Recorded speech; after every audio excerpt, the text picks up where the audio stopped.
आज घर के बाहर क्या है? Beware of dogs. क्या है? क्या लिखा है? कुत्ते से नहीं, कुत्तों से। कुत्ते से बोले तो बहुत अच्छा है, क्योंकि देखो कुत्ते से सावधान तो इंग्लिश में क्या लिखना चाहिए? Beware of dog. क्या लिखना चाहिए? बीवेयर ऑफ डॉग्स क्यों लिखते हैं? ये तो है कुत्ता, एक कुत्ता है तो बीवेयर ऑफ डॉग लिखना। बीवेयर ऑफ डॉग्स क्यों लिखा? क्योंकि उसको मालूम है कि जो अतिथि सेवा नहीं करे ना, उसके बदले आए हुए को डराने जो कुत्ता बांध के रखता है वो खुद ही एक कुत्ता है। इसलिए वो कुत्ते से सावधान नहीं लिखता, कुत्तों से सावधान लिखता, क्योंकि उस ग्रुप में ये भी जुड़ गया। उस ग्रुप में ये भी क्या, कुत्तों के ग्रुप में ये भी क्या हो गया? जुड़ गया। ये भी जुड़ गया, कुत्तों में एक बन गया। इसलिए क्या बोर्ड लिखता है? बीवे, ये कुत्ता है भाई, आप ही समझो ये कुत्ता है। कुत्ते से सावधान लिखना चाहिए ना, कुत्तों से सावधान क्यों लिखा? क्योंकि जो अतिथि की सेवा नहीं करेगा, जो दुखी को देखने के बाद भी उनका मदद करने की इच्छा नहीं रखेगा, वो कुत्ते से कम नहीं है, वो ये कुत्ता है। इसलिए खुद ही कुत्तों से सावधान लिख के बैठ गया। तो समझो महाराज, वो जमाना था जब चीजों को अच्छी दृष्टि से देखी जाती है। आपको भी मैं बता दूं आज महाराज, जीवन में सुख चाहते हो तो सबसे पहले कल मेरा अच्छा ही होगा ये सोचना शुरू करो। ये बहुत जरूरी है। कल मेरा कैसे होगा ये सोचें तो नकारात्मकता को आकर्षित करोगे विचार के कारण। विचार ही सब कुछ है। मेरा कल क्या होगा, मेरा कल क्या होगा। घबराहट आ रही है तो घबराने लायक समाचार भी आकर्षित होंगे उस विचार से। और जिसको होगा कि आज का क्या, कल भी मेरा अच्छा ही है ना, जिंदगी मेरी अच्छी है, जिसके विचार में आ गई जिंदगी की अच्छाई, उसकी जिंदगी अच्छा ही होगा। विचार क्या आना चाहिए? अच्छा, अच्छा होना चाहिए विचार। जीवन आज कैसा है उसकी चिंता मत करो, विचार अच्छा होगा तो कल का जीवन अच्छा ही हो जाएगा। क्या होगा? अच्छा हो जाएगा। किसके मन में ऐसे विचार आ रहे हैं कि मेरा जीवन अच्छा है, कोई टेंशन नहीं है? ऐसे किस किस को आया है? तो कल से कोई उठ के मेरे सामने गीत ही नहीं गाना जिन्होंने हाथ उठाया। फिर ये सब गीत दुविधाएं क्यों आ रही है जब इतने मन में दृढ़ता है? दृढ़ता भी नाटक है न, पॉजिटिविटी भी नाटक है। कब गुरुदेव बोलने का अगर समय दें तो उठ के अपने जिंदगी भर के बड़ास निकाल लें। एक बार यही मन में सोच आए कि एक बार सब बात कर लें। वो तो अच्छा हुआ कि मैं उन सबसे सावधानी हूँ। अगर थोड़ा छूट दे दिया हो तो भले ही वायु सबसे बड़ा है 18 पुराण में स्कंद पुराण। कौन सा? स्कंद पुराण। हाँ, स्कंद पुराण सबसे बड़ा पुराण है, लेकिन इनको माइक दे दोगे उससे बड़ा पुराण की रचना करके ही ये रहने वाले हैं। वो पुराण छोटा पड़ जाए, 18 पुराण में भी छोटा पुराण हो जाए, ऐसे इनके पुराण हैं। तो वो पुराण खत्म होना हो, आप भी चाहते हो कि दुविधा दुख संकट सब खत्म होना है। बहुत सरल उपाय बताऊं, मैं खूब खुश हूँ, ये एक सदा सोचना शुरू करो। 1 महीने में देखोगे कि आगे कोई शिकायत करने कोई जीवन में कुछ रहा ही नहीं। सुख ही सुख आता है। विचार ही सब कुछ करता है। विचार खींचता है सब सुख दुख को। क्या खींचता है? विचार। विचार कैसे हैं आपके? देखो सबका अच्छा है गुरु महाराज, सबके अच्छे हैं, खाली मेरा ही ऐसा जीवन तकलीफ में। हर एक उनका ही जीवन एक तकलीफ में, सबका ही ऐसा ही सोच है भाई, सब अच्छे ही हैं गुरु महाराज, भगवान मेरे साथ ही ऐसे कर दिए, मेरे कोई एक अच्छा नहीं हो रहा है ऐसे। हाँ, आता है कि नहीं मन में? इसका अर्थ है तेरे दिमाग में ही कोई खोट है। क्या है? खोट निकाल दोगे तो चोट निकल जाएगा और होठ में खुशी आना शुरू हो जाएगा। कब आएगा? जब पॉजिटिव सोचेंगे। वो जमाना था जब लोग सब अच्छा ही सोचते थे। उस जमाने में घर के बाहर चबूतरे बने होते थे। कोई भी जाने वाला यात्री रास्ते में सो सकता था। कहीं भी जाए, रामेश्वरम जाए, काशी जाए, कहीं घूमने जाए, चलते रास्ते देखे इस घर के चबूतरे पर सो जाए। अभी तो चबूतरे पर कोई सोना तो दूर, अपने घर के बाहर कोई रात में आवाज भी आ जाए तुरंत पुलिस को फोन करें कि भाई आवाज आ रही है, मेरे घर के बाहर कुछ आवाज आ रहा है, कोई नहीं आना। हाँ, जो कोई नहीं आना सोचता उसके घर में सुख भी नहीं आता है बाद में, क्योंकि उसने सोच लिया कुछ नहीं आना मेरे घर में, फिर कैसे सुख आएगा। नैमिषारण्य के यज्ञ में कई बड़े बड़े ऋषि मुनि पहुंच रहे हैं दूर दूर से, सब मन में सोच के पहुंच रहे हैं 12 वर्ष तक यज्ञ चलेगा। कितना? अभी आपको बोलूं मैं 12 वर्ष तक निरंतर यज्ञ कर रहा हूं तो साल में 2 बार आके मिल लेंगे गुरुदेव, आपका दर्शन ले लेंगे। कितनी बार? 2 बार। क्योंकि संसार में कीचड़ में पड़े हुए मछलियों को, ये देखो खारे जल में जो मछली रहती है उसको आप अच्छे जल में उठा के डाल दो मीठे पानी में, क्या होगा बताओ आप? हाँ, हाथों हाथ क्या होगा? हाथों हाथ ही मर जाएगा। इसका अर्थ क्या है? जो खारा जल में है उसके लिए मीठा जल लायक का नहीं है, जो संसार के कीचड़ में पड़ा है वो अभी तक पुण्य नहीं जगा, वो गुरु की चरण में रहना मुश्किल है, वो रह नहीं पाएगा। लक्ष्मी माँ को भी एक दिन बहुत ऐसे दुखी होकर के मन उदास करके बैठी थी, तो नारायण जी पूछने लगे कि क्यों उदास है बे लक्ष्मी, क्यों उदास क्यों है तू? तो लक्ष्मी कहने लगी, देखो प्रभु नीचे देखो, हम ये वैकुंठ में सुगंध में क्षीर सागर में दूध के समुद्र में मौज ले रहे हैं, पूरा समुद्र मीठा दूध का है, कभी लहर झलक के मुंह पर गिरता है तो इतना मीठा दूध मुंह में गिरता है कि मुंह को आनंद आ जाता है। हमारा समुद्र भी यहाँ मीठा है और नीचे देखो बेचारे सुअर मल खा रहे हैं, मूत्र खा पी रहे हैं, गंदे जी रहे हैं। मेरे को बहुत दुख होता है कि आपने जो दुनिया बनाई उसमें इनको इतना दुख क्यों? इनको भी वैकुंठ में ले आए तो कितना मजा आए, ये भी वैकुंठ में रहें, हमारे साथ रहें, हमारे साथ खेलें, दूध पिए, मौज करें, आनंद लें। विष्णु कहते हैं अरे उनको बनाया ही उसी तरीके से है, वो उससे खुश होते हैं, उनको दूध चलेगा नहीं, उनको मूत ही चलेगा। तू शांत बैठ, उधर उनका काम ही वही। नहीं, मेरा दिल नहीं मानता, मुझे तो उनको वैकुंठ में लाके दूध से नहलाना है। विष्णु ने कहा तेरी मर्जी भाई, तेरे को जो करना कर ले, तेरी मर्जी, तेरी इच्छा, तुझे जो करना कर।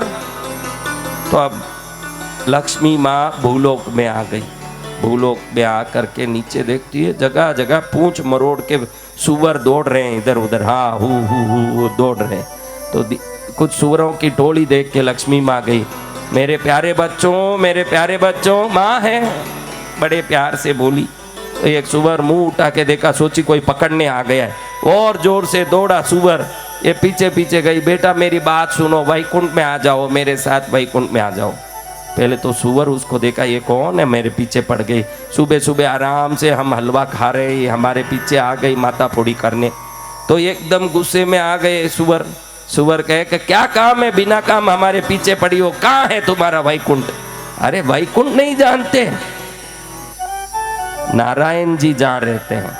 तुरंत वो सुवर्णी अपने पति को दिखा के बताई, मेरे नारायण जी यहीं बैठे, तू कौन से नारायण जी को बताएगी? हमारे नारायण जी तो यही है, कौन से नारायण जी और होते हैं? अरे तुम नारायण जी को नहीं जानते, जो समुद्र में सोए रहते हैं, शेष नाग पर रहते हैं और बड़े प्रेम से वहाँ सभी जीव राशियों को आशीर्वाद देते, वो नारायण। अरे यहाँ भरपूर आशीर्वाद है, यहाँ पास में ही इतना बड़ा बस्ती है, खूब मल मिलता है, खूब मूत्र मिलता है, और कौन सा वैकुंठ और बड़ा होता है?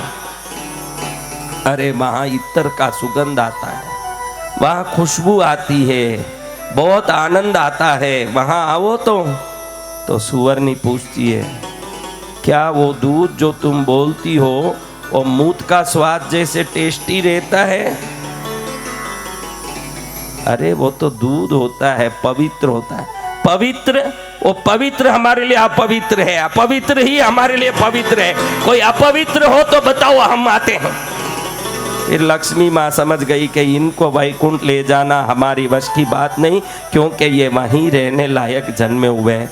जो आज तक कथाओं में नहीं आते हैं, संतों के पास, मंदिरों में नहीं जाते, पूजा में नहीं जाते, वो कहते हैं उसमें क्या पड़ा है, ये सब वो लक्ष्मी माँ के सुवर हैं, ध्यान रखें। जय जय गुरुदेव। ये सब वही हैं जो लक्ष्मी माँ के सुवर, जिनको वैकुंठ और नारायण की महिमा समझ नहीं, मूत और मल में पड़े हुए हैं। ये सब कहाँ पड़े हैं? मल मूत्र में। हाँ, तो लक्ष्मी माँ की ये कथा सुन के समझ लो, प्रकृति प्रवृत्ति ये दोनों जीव के अपनी बुद्धि अनुसार चलते हैं। कितना भी गद्दे को हलवा खिला दो, लात मारना छोड़ेगा नहीं। हाँ, कुत्ते को आप कितना भी प्रेम से संभालो, भौंकना छोड़ेगा नहीं। अपनी अपनी प्रवृत्ति है। तो पुण्यशाली होते हैं जो जहाँ यज्ञ मंडप हो, जहाँ कथा होती हो, जहाँ पूजा भक्ति होती हो, उस जगह में कोई पहुँच रहा है तो निश्चित ही वो वैकुंठ का वासी रहा है, जो नारायण को पसंद करता है। बिन नारायण की बिन कृपा बिन भजन न होए गोपाला। नारायण की कृपा बगैर नारायण का भजन, हाँ उन्हीं की कृपा है जो उनकी भजन हो रही, वरना कैसे होगा। सत्र महायज्ञ में कितने ऋषि मुनि, विभिन्न क्षेत्रों के लोग सब पहुंच गए। इसमें भगवान 18 पुराणों को सुने हुए, उप पुराणों को सुने हुए ज्ञान भास्कर सूत जी महाराज भी वहां पहुंच गए। सूत जी पधार गए, सुनते ही सभी ऋषि मुनियों का दिल खिल गया। देखो, एक शराब पीने वाले आदमी को कहीं जाना पड़े, उस गांव में शराब का दुकान देखता है ना तो तुरंत खुश हो जाता है। किस दुकान को? शराब। किस दुकान को? क्यों? उसका स्वभाव शराब का है। कोई किताब पढ़ने वाला, हरदम पढ़ने का आदत करने वाला हो, कहीं जा रहा हो, लाइब्रेरी देखता है तो खुश हो जाता है कि मेरी वस्तु यहाँ मिल गई, खुश होता है। ज्ञान और परब्रह्म की प्राप्ति के लिए जो तपस्या करते हैं, वो मुनियों को परम ज्ञानी और परब्रह्म को प्राप्त तपस्वी आए, ये सुनते ही खुशी हुई। इसमें कोई आश्चर्य नहीं है। सब पूर्ण कुंभ लेकर के बड़े धूमधाम से नगाड़े ढोल बजवा करके सूत जी का स्वागत करने आगे गए। ऋषि अंदर आना हुआ, ये सब सामने जाना हुआ। स्वागतम अनुस्वागतम, स्वागतम अनुस्वागतम, स्वागतम अनुस्वागतम, स्वागतम अनुस्वागतम, स्वागतम अनुस्वागतम, स्वागतम अनुस्वागतम। सूत जी महाराज 18 पुराणों को पूर्ण रूप से जानने वाले, उप पुराणों को जानने वाले, उनको जो जैसे शुक ऋषि जी जानते थे उनसे वैसे ही ग्रहण किए हुए महाज्ञानी उनका स्वागत करके ले आए। देखो, उत्तम व्यक्ति को धर्म की जिज्ञासा बनी रहेगी कि ये धर्म का सिद्धांत का अर्थ क्या है, ये धर्म क्यों कैसे किया जाता है, धर्म की प्राप्ति का अंतिम फल क्या है, ये जिज्ञासा जिसमें आए वो धर्मात्मा है। इनको देखने के बाद वो धर्मात्मा मुनि आए, ये सोच के सब लोग उनको ले जाके मृग चर्म का आसन बिछा करके, उनको विराजमान करके, उनके चरणों का पक्षाल करके, फिर उनको अर्घ्य दे करके, उनको जल दे करके, तृप्त करके, उनको थोड़ा बैठा के विश्राम करवा के, फिर हाथ जोड़ के सब ऋषि मुनि कहे, मुनिवर आप तो वायु पुराण, अग्नि पुराण, स्कंद पुराण, विष्णु पुराण, शिव पुराण, नारद पुराण, गरुड़ पुराण, ब्रह्मांड पुराण, मार्कंडेय पुराण, कई पुराण जानने वाले हैं। समय समय पर आपने ये सब हमको सुनाया भी है, लेकिन जिनको हम रोज देख पाते हैं और जिनको जो हमें रोज देख रहे हैं, वो भगवान भास्कर सूर्य नारायण का सूर्य पुराण आज तक आपने क्यों हमको नहीं सुनाया। और कहते हैं कि जब तक सूर्य पुराण नहीं सुने, वेद वेदांत को जानने के बाद भी वो सभी ज्ञान निष्फल जाता है। ये सूर्य पुराण की महिमा। मुनिवर, आपने ये सूर्य पुराण हमको सुनाया नहीं। हम आपसे हाथ जोड़ के निवेदन करते हैं, हमको आप सूर्य पुराण सुनाइए। भगवान सूर्य की महिमा क्या, भगवान सूर्य की कृपा से हमें प्राप्त क्या होती है, और भगवान सूर्य की भक्ति की महिमा का विस्तृत वर्णन आप करेंगे तो हमारे जीवन में प्रकाश होगा। हम भी पूर्ण ज्ञानी बनने की प्रयास में रत हैं, तो उसमें आपका ये सहयोग हमारे लिए योग्यवान बनाएगा, ऐसे वो प्रार्थना करते हैं। तो सुन के सूत जी महाराज प्रसन्न हुए कि किन्होंने जिज्ञासा की मेरे सामने। ध्यान रखो, कहीं उचित व्यक्ति के पास उचित चीज मांगोगे, मांगने वाले से भी देने वाला ज्यादा प्रसन्न होगा। कौन प्रसन्न होगा? देने वाला। अगर वो श्रेष्ठ उचित व्यक्ति हो। देखो, एक दानवान के पास आप मांगते हो, उसने दिया। अब आप बताओ, लेने वाला ज्यादा प्रसन्न होगा कि दानी ज्यादा प्रसन्न होगा? आप बोलोगे लेने वाला प्रसन्न होगा। नहीं, दानी को प्रसन्नता होगी, मौका मिला मुझे देने का, अवसर मिला मुझे देने का। कौन प्रसन्न होगा? देने वाला। हाँ, कल ही मैं सोचा, देखो मूर्खों ले लेके प्रसन्न हो रहे हैं, उनको मालूम नहीं है देने में कितना आनंद है। उनको मालूम नहीं है कि देने में कितना आनंद है। जो दिया हो और देने को आदत बनाया हो, वो आदतवान ही जान सकता है कि देने में कितना आनंद है, और हर एक नहीं जान सकता। आप लोग सिर तो हिला रहे हो, लेकिन निवेदन है आगे खुद ही दे दिया करो। कहीं भी किसी ने बोला फिर दे के सिर मत हिलाओ, इसमें आपकी थोड़ी त्रुटि दिख के आती है। आपको खुद ही दे देना, फिर सिर हिलाना कहाँ देने में आनंद है। कोई लकड़ी लेके मारे फिर दे के आप बोलोगे कि देने में आनंद है, तो वो आनंद आप में दिख नहीं रहा है। आनंद तब है जो मर्जी से ही दे दें, तब आनंद प्रकट होके आता है। खुद ही मर्जी से दे दें कि भाई देना ही था, भाई दे दिया हमने, तब मर्जी से देने में मजा बहुत आता है। अब महाराज सूत जी महाराज प्रसन्न हुए, कहते हैं ऋषि मुनियों, आपने जो जिज्ञासा की, जिज्ञासा भी बहुत उत्तम है और मुझे भी कहना चाहिए, क्योंकि इस धरती को पूर्ण रूप से जीवित रखने वाले, इस धरती के प्राणियों को शक्ति देने वाले, हे मुनियों, सोचो कि एक दिन भी अगर सूर्य उदय नहीं हुआ तो ये धरती चलेगा कैसे? ये धरती निरंतर आदि अनादि रहित जो सूर्य भुवन भास्कर उत्पन्न होकर के चारों तरफ अपनी उजाले से चारों तरफ मंगल कर रहे हैं, उनकी कृपा से ही ये दुनिया चल रही है। इसलिए उनकी कथा सुनना आपके लिए जरूरी है। मैं उनकी कथा सुनाता हूँ, आप सुनो। ऋषि मुनियों, सूर्य भगवान की कथा सुनने से आपके जीवन में कोई कष्ट आने वाला हो तो उससे निवृत्त होगी। ये सूर्य पुराण सुनने से आपके जीवन में कोई संकट की आगे कोई संभावना है तो वो संकट, जैसे बरसात आने के पहले ही हवा बच के उस बादल को दूर कर देता है, वैसे संकट आने के पहले ही ये कृपा उस संकट को दूर कर देगा और आपके जीवन में सदा मंगल हो जाएगा। ऐसे सूर्य पुराण मैं आपको सुनाता हूँ, आप सुन।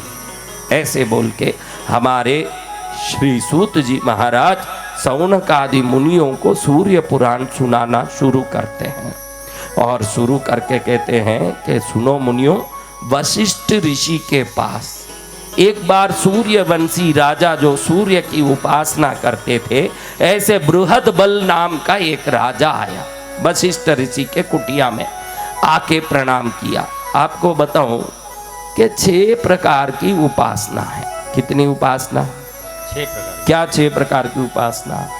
शिव जी को माने ये शैव उपासना, शिव जी की पूजा करें ये उपासना कौन सी? शैव। शिव को माने वो क्या है? शैव। विष्णु को माने वो वैष्णव, दूसरी उपासना ये। शिव को माने ये शैव प्रथम उपासना, विष्णु को माने वो वैष्णव दूसरी उपासना, शक्ति को माने ये शाक्त परंपरा। क्या परंपरा?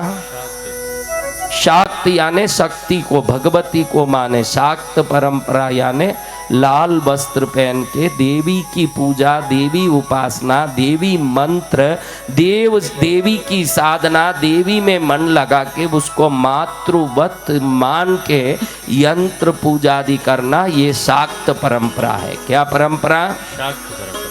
विष्णु परंपरा में तुलसी जल लेके, चंदन लेके भगवान विष्णु की पूजा करना ये वैष्णव परंपरा। भस्म लेके, रुद्राक्ष लेकर के, बिल्व पत्र लेकर के पूजा करना ये शैव परंपरा। दूर्वा लेकर के पूजा करना गाणापत्य परंपरा। क्या परंपरा? गाणापत्य। गाणापत्य यानी गणपति पूजा, वो एक परंपरा। चौथी है, चौथी पूजा कौन सी? गाणापत्य। गाणापत्य यानी गणपति उपासना। पहले जमाने में गणपति उपासक अलग ही होते थे, अभी शैव लोग गणपति की भी पूजा करते। पहले गणपति को मूल देखो, मैंने उस दिन गणेश पुराण पढ़ा ना, हिमवान श्री भगवान पर्वतराज अपनी पुत्री पार्वती को उसके कन्या अवस्था में ही कह देते हैं कि तेरा बेटा बन के गणेश जी आने वाले हैं, उनकी तू चतुर्थी व्रत कर, तुझे शिव की विवाह की कृपा मिलेगी। आप बोलो कि पार्वती के पुत्र हैं गणेश। गणेश पुराण कहता है कि पुत्र बनने के पहले आदि अनादि गणेश थे। पार्वती ने खुद उनकी चतुर्थी व्रत की, 1 महीने तक उपासना की, उसके बाद वो विवाह का आशीर्वाद भी दिए और उसके पुत्र के रूप में भी प्रकट हुए।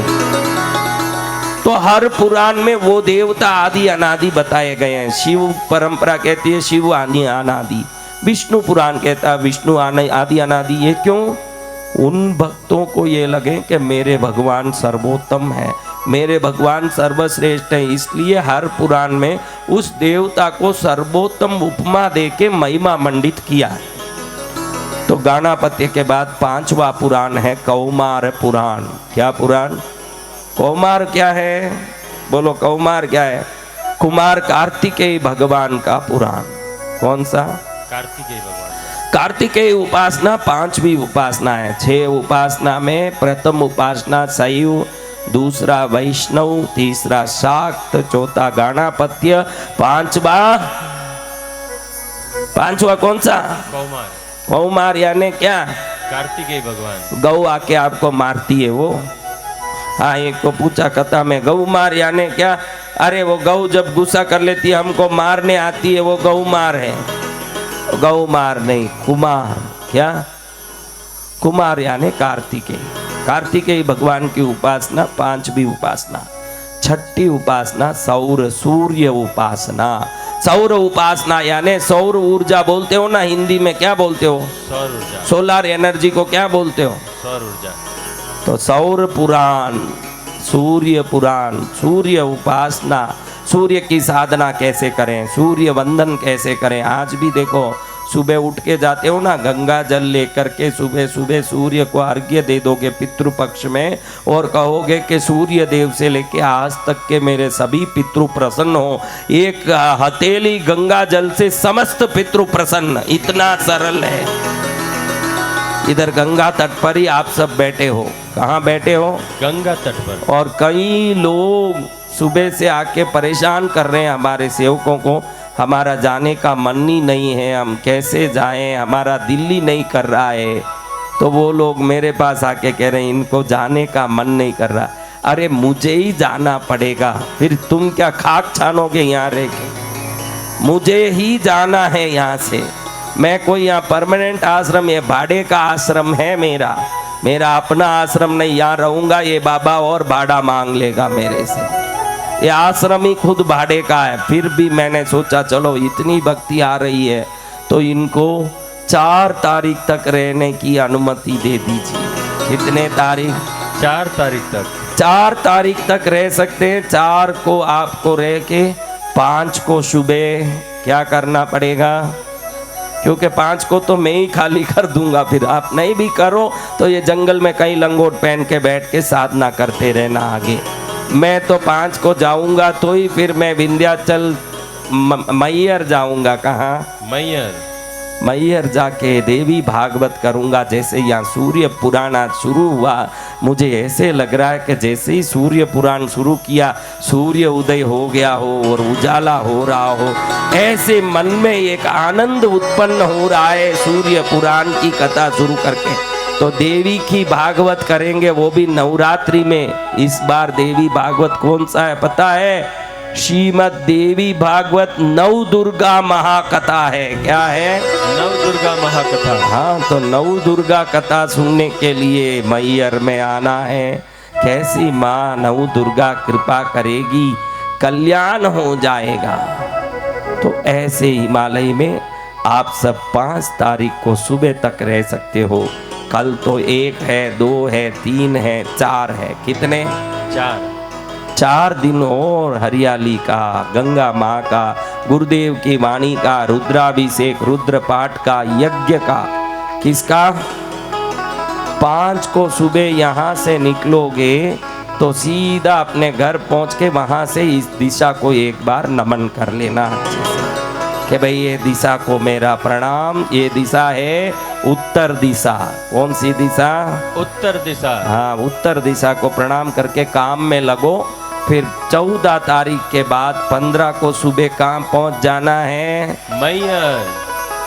मैहर पहुँच जाना है। आपके लिए हमने रहने की अवधि और 3 दिन बढ़ाई है कि भाई 3 दिन और रहो, क्योंकि हमको तकलीफ ये आता है तुम सब खा पी के पड़े रहोगे, वो बर्तन सब समेटेगा कौन? उसको लारी में चढ़ाना, उनको साफ करना। 6 लारियां यहाँ आई है। कितनी? 6। तो जो लोग यहाँ रहने की इच्छा करते हैं वो सब उन सब सामान को समेटने में भी सहयोग करेंगे। उन सब को पैक करके भेजने में भी जो सहयोग करेंगे वो लोग यहाँ रहेंगे। जो खा खा के बैठे हैं वो अपने घर में जाके खा के बैठे हैं, अच्छे से उस घर में खा के बैठे। तो महाराज श्री शौनक आदि मुनियों के निवेदन पर सूत जी महाराज सूर्य पुराण का शुरुआत करते हैं। कहते हैं कि वशिष्ठ ऋषि, सूत जी महाराज वशिष्ठ ऋषि की कहानी से सूर्य पुराण शुरू करते हैं। कहते हैं कि वशिष्ठ ऋषि जी के चरण में सूर्यवंशी राजा जो सूर्य देव का ही उपासना करते हैं, वो वंश कौन सा है? सूर्यवंश। चंद्र की उपासना, चंद्र से जिनका वंश शुरू हुआ, चंद्रदेव उनका पुत्र, वो चंद्रवंश। सूर्य उनका पुत्र, ये सूर्यवंश।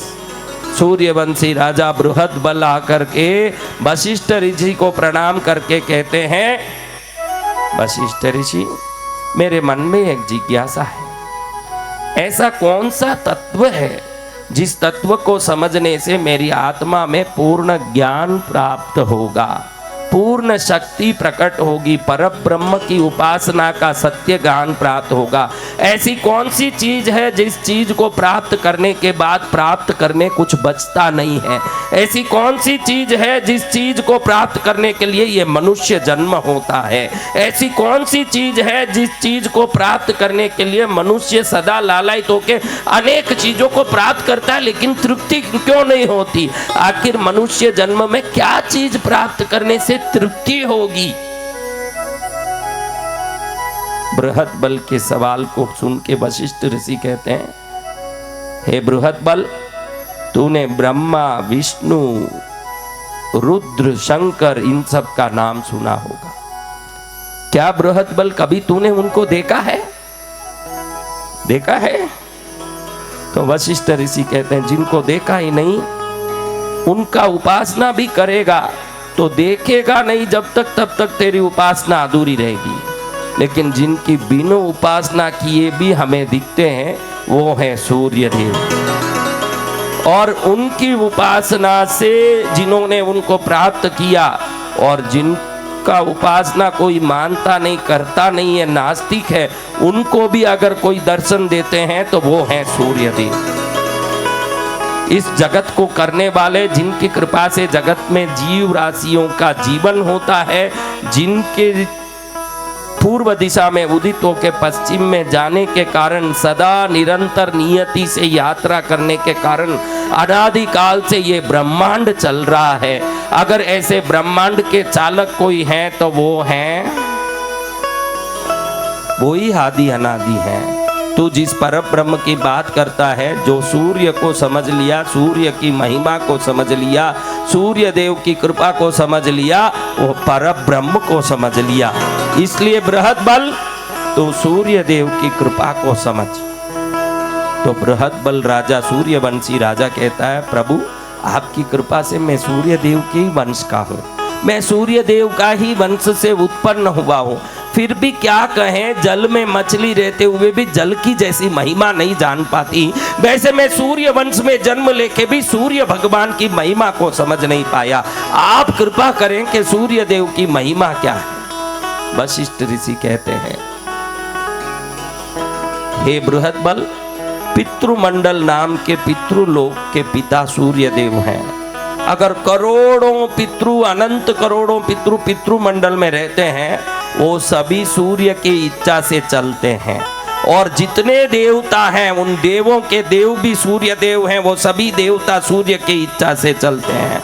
मनुष्य के जीवन में सूर्य शक्ति प्राप्त होने के बाद जीवन होता है। अगर एक दिन सूर्य उदय नहीं हो तो मनुष्य लोक, पृथ्वी लोक समाप्त हो जाएगा। इसलिए मनुष्य, देवता और पितृ त्रिविध प्राणियों को भी सूर्य देव ही नायक हैं।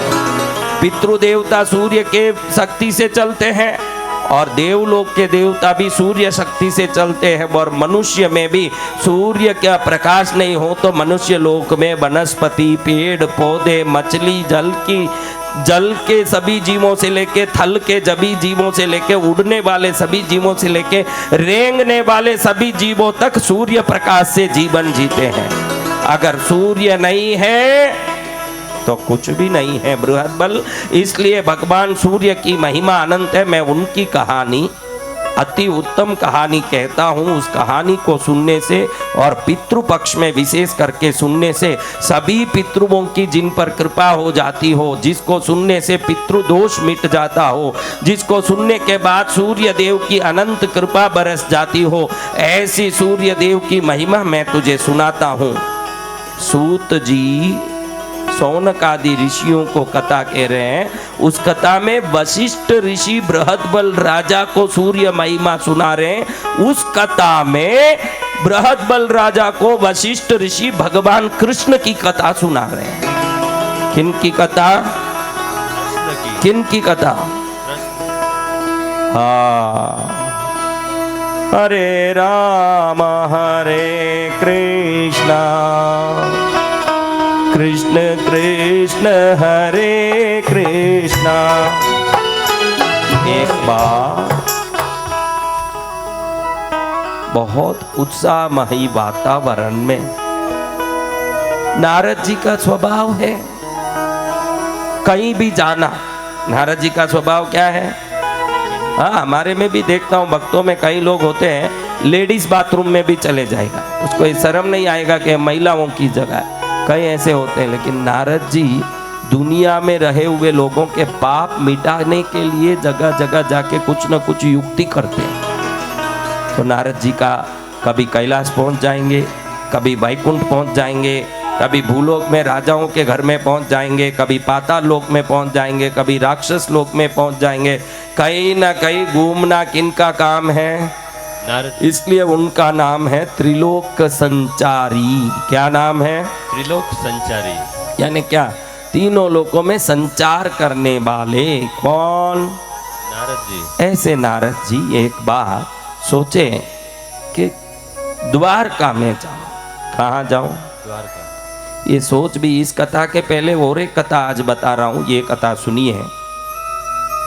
मैं ये कथा बता रहा हूँ। ये कथा सूर्य पुराण में नहीं है, लेकिन जब नारद जी का बोला तब ये कथा याद आई। आज आप सुनिए, बड़ा आपको आनंद आएगा। आपके जीवन में कोई कहीं जाने का मन करता है, आप लोग हिमालय आ गए, ये विचार आप में कैसे आया?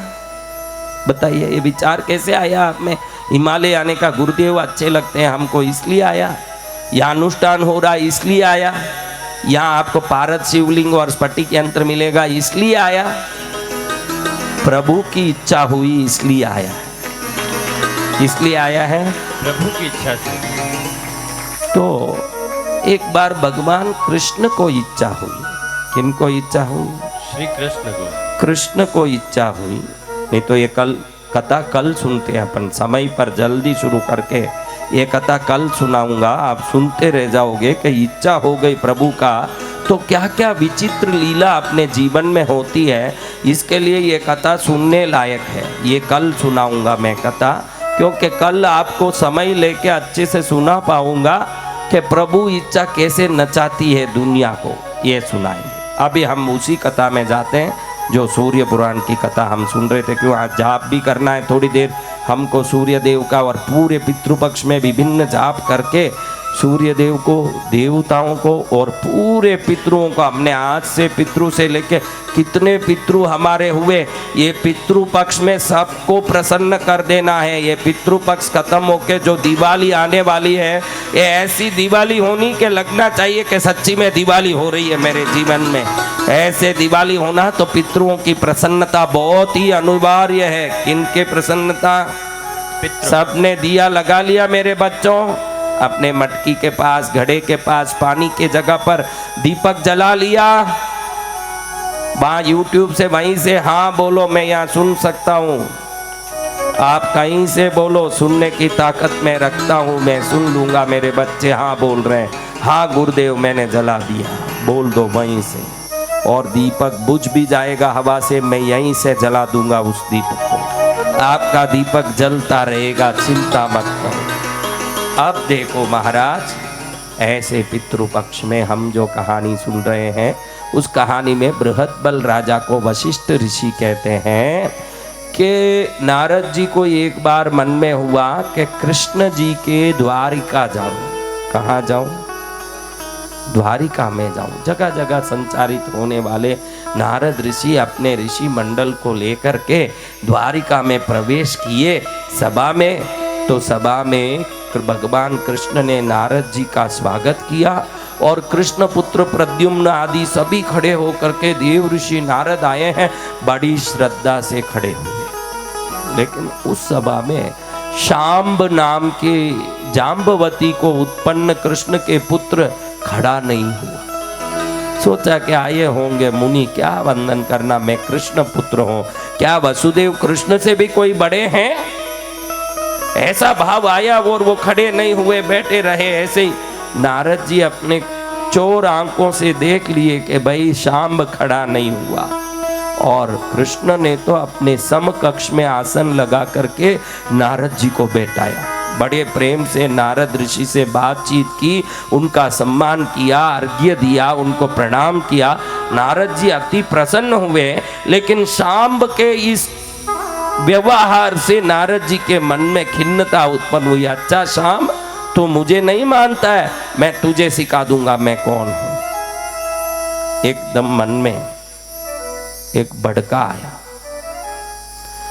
नारद जी मन में विरोध लेके निकल गए, लेकिन कृष्ण के पास बाद में समय पाके एक दिन नारद जी कहने लगे कि हे कृष्ण, तुम्हारी 16,008 पत्नियां हैं, लेकिन ये 16,008 पत्नियां जाम्बवती को उत्पन्न पुत्र सांब के पीछे पीछे घूमती है।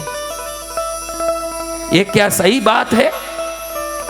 तो कृष्ण आश्चर्य में पड़ गया। अरे वो तो उनकी माताएं हैं देव ऋषि, वो उनकी माता है, मेरी पत्नी है, मेरा पुत्र तो उनकी माता हुई, तो वो क्या उनके सामने घूमेगी?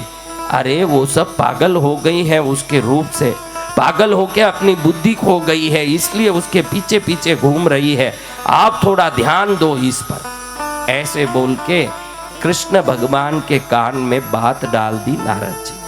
अब नारद जी की बात सुन के कृष्ण भगवान को आश्चर्य हुआ, सांब के पीछे पीछे कौन गोपिका स्त्रियां घूमेगी? फिर एक दिन सभी रैवत वन में, गिरनार के पास जो रैवत जंगल है, रैवताचल, उस वन में सब क्रीड़ा करके कृष्ण के साथ आनंद ले रहे थे। उस समय सभी कृष्ण पत्नियां घूम रही थी, अधिक उल्लास में सब इधर उधर नाच रही थी। उस समय में नारद जी ने सांब को जाके कहा कि तेरे पिता तुझे बुला रहे हैं, जल्दी जा। और सांब ने सोचा पिता का आज्ञा है तो मुझे जाना चाहिए। तो उस वन में जहां ये सब यूं नाच कूद कर रही थी, उसमें वो अंदर पहुंचा। जैसे ही वो अंदर पहुंचते ही नारद ने कृष्ण को कह दिया, जाके देख, मैंने जो बोला वो झूठ थोड़ी है, तेरा बेटा उन स्त्रियों के साथ नाच रहा है जो माएँ हैं उनकी, और वो उसके साथ नाच के बदनाम कर रहा है अपने पुत्र पद को। जाओ तुरंत संभालो इसको। कृष्ण भगवान को गुस्सा आया कि मेरा बेटा होकर के ऐसे क्रीड़ा कर रहा है। अंदर देखे तो सभी पत्नियां उधर नाच रही है, ये तो सांब उधर पिता बुला रहे हैं, ऐसे सोच के अंदर प्रवेश कर। जैसे ही उसको पत्नियों के बीच में देखा, कृष्ण जी को क्रोध आ गया कि तू यहाँ जो औरतें अकेली नाच कूद कर रही है उसके बीच में आके तू खड़ा हुआ बेशरम, तू अभी कोढ़ी हो जाएगा, कुष्ठ रोग से तेरा शरीर पीड़ित हो जाएगा। दुनिया में सबसे सुंदर है ये अहंकार तुझे आ रहा है, इसलिए औरतों के पीछे पड़ा है। अभी के अभी कोढ़ी होके दुनिया नहीं देखे ऐसे घृणित शरीर वाला बन के घूम, तेरा वंश खत्म हो जाएगा, तू निर्मूल हो जाएगा। किसने श्राप दिया? किसको? बाप ने बेटे को ही श्राप दे दिया। बाप ने बेटे को श्राप दिया, एक क्षण भी नहीं हुआ, पलक झपकने की देरी, सामने शरीर देखा तो पूरा शरीर कोढ़ का हो गया और शरीर से पीव गिर रहा, रस्सी गिर रही, खून गिर रहा, गंदा शरीर हो गया। तुरंत एकदम घबराया कि ऐसा शरीर। शाम द्वारिका के सभी सुंदर युवाओं में सर्वोत्तम सुंदर युवा था। कामदेव भी जिनके रूप को देख के लज्जा जाए ऐसे रूपवान था। आज उसकी ये गति देख के खुद ही लज्जा गया कि अभी मैं कहाँ जाके किसी के सामने खड़ूंगा। तुरंत पिता के चरण में गिर गया।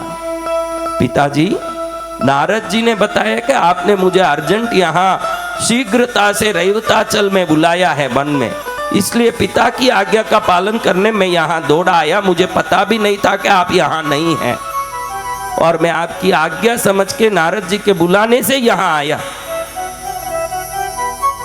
और आपने मुझे श्राप दे दिया। आपकी आज्ञा का पालन का श्राप ही जवाब है। ऐसे चरण में गिर के रोने लगा। एक क्षण में कृष्ण जी ने नारद की सभी क्रिया को समझ लिया।